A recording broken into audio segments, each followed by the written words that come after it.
नमस्कार, आप देख रहे हैं भारत तक और मैं हूं आपके साथ अजीत। आज सुबह से हम आपको डीडीसी इलेक्शंस के तमाम अपडेट्स दे रहे हैं क्योंकि आज काउंटिंग डे है और काउंटिंग लगातार सुबह 9 बजे से शुरू है। और इस वक्त के जो ताज़ा अपडेट्स हैं वो ये है कि गुपकार गैंग और बीजेपी में कांटे क्या मुकाबला चल रहा है। इस पर तमाम अपडेट्स हम आपको देंगे। आपको बता दें, इस वक्त जो है गुपकार गैंग 34 सीटों पर आगे है, लेकिन उस 34 में से एक सीट पर गुपकार अलायंस ने जीत हासिल कर ली है। वहीं 38 सीटों पर इस वक्त बीजेपी आगे है।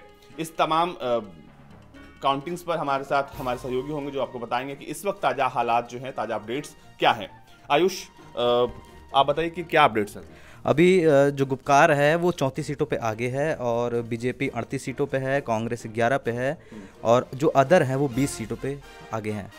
अच्छा, आपको क्या लगता है कि इस इलेक्शन में कौन सा बहुत बड़ा फैक्टर रहा, क्योंकि बीजेपी जिस हिसाब से टक्कर दे रही है उन्हें, तो क्या लगता है कि बीजेपी का जो मैनिफेस्टो था या बीजेपी ने जो किया पिछले 2-3-4-5 सालों में वो वही कि बीजेपी लगातार अब वहाँ जम्मू कश्मीर में लगातार काम कर रही है और एक तरह से सेना को खुली छूट भी दी गई है। सारी चीज़ें हो रही है, विकास की ओर जम्मू कश्मीर बढ़ रहा है। अब ये सभी चीज़ें पूरी दुनिया देख रही है, यही सारी चीज़ें। अच्छा, एक और चीज़ है कि 370 के निरस्त होने के बाद ये पहली बार जम्मू कश्मीर में चुनाव हो रहा है और जिस हिसाब से लोगों ने इसमें वोट किया, 50% से ऊपर वोटिंग परसेंटेज था पूरे 8 चरणों में और लगभग 2000 से ज़्यादा कैंडिडेट्स थे जिनके भविष्य का आज फैसला होना है। 280 सीटें हैं, 20 जिले हैं। इन तमाम चीज़ों के बावजूद आपको जो सबसे बड़ा फैक्टर है, लोग कह रहे थे कि कश्मीर में अगर 370 हटा तो कुछ भी हो सकता है, लेकिन उसके बाद ये पहला चुनाव है और जिस तरीके का इन्वॉल्वमेंट लोग वहाँ पे दिखा रहे हैं वो अपने आप में काबिल तारीफ है। लेकिन जिस हिसाब से आपने कवर किया पिछले 2-3 सालों से, देखा इसको बहुत करीब से, आपको क्या लगता है कि 370 के हटने के बाद से लोगों में इसका भी इम्पैक्ट है? जाहिर सी बात है, इम्पैक्ट भी है। लोग विकास को अपना रास्ता देख रहे हैं और ये सारी चीज़ें हैं जो लोगों के अंदर एकदम समा गई हैं 370 हटने के बाद।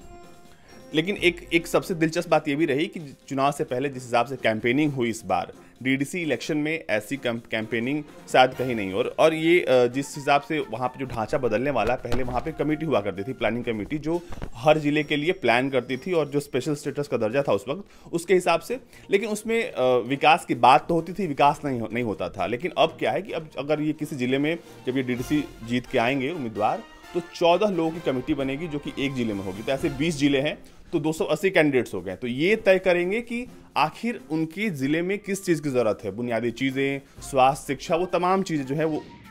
इसके अलावा ऐसे भी कैंडिडेट्स हैं जिनका ताल्लुकात जो है वो पहले आतंकवादियों से रह चुका है और वो इस बार इलेक्शन में खड़े हुए हैं। यानी कहीं ना कहीं लोगों को अब लोकतंत्र पे, भारत के लोकतंत्र पे भरोसा है और लोग दिखा भी रहे हैं भरोसा अपना। और जिस हिसाब से वोटिंग हुई वो साफ था, वो दिखाने के लिए काफ़ी था कि इस बार डीडीसी इलेक्शन कुछ नया करने वाला है।